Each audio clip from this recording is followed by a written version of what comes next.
name's Allison Kaplan. I'm Director of Education here at the National First Ladies Library. We've been studying bugs and things that live in our garden. And did you know that bugs are really good for gardens? They help them grow.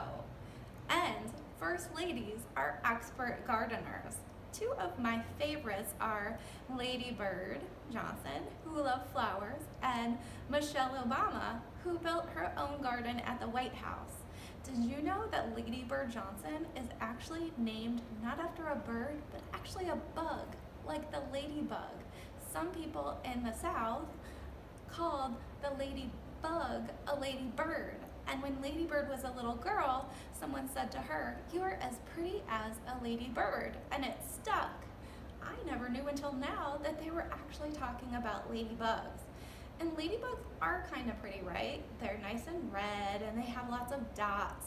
And all of those dots are meant to scare other bugs away because the ladybugs eat aphids. They can eat over 5,000 bugs over their entire life. So farmers love ladybugs because they get rid of those bugs that can be pests in the garden. So bugs can be really cool. Don't believe me? I've got another story for you about Michelle Obama. Michelle Obama grew her own garden in the White House. She worked with all sorts of kids to help to grow the plants and the vegetables and fruit. And there was actually an apple tree at the White House that had been there since the 1970s, but it had never grown apples.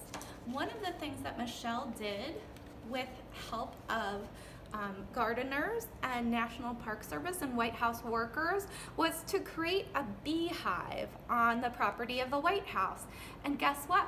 Those bees are great pollinators. They go from flower to flower, collecting and leaving lots of great pollen at those plants, and it helps those plants to grow.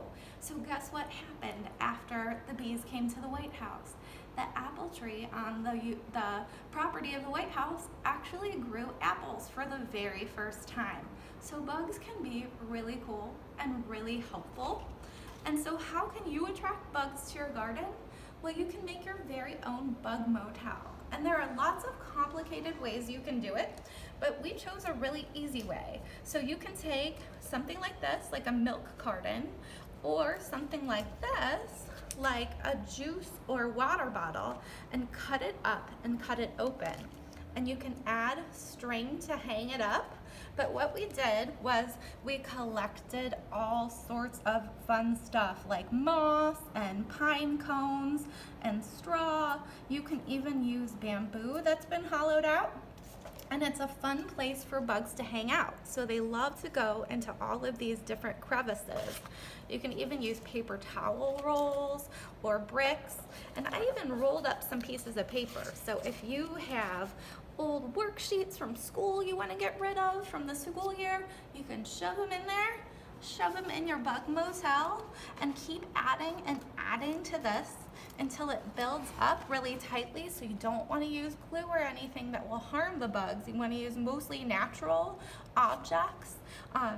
And then you'll be able to leave it outside and see what kind of bugs show up and hang out in your bug motel. I even have a magnifying glass that I like to use to look at my bugs outside and then observe them. So you can check out your bugs and draw them like Anna Comstock, who we talked about in one of our other videos. So here's a bug motel, and share your bug motel with us and let us know who flies by. Thanks so much for joining us.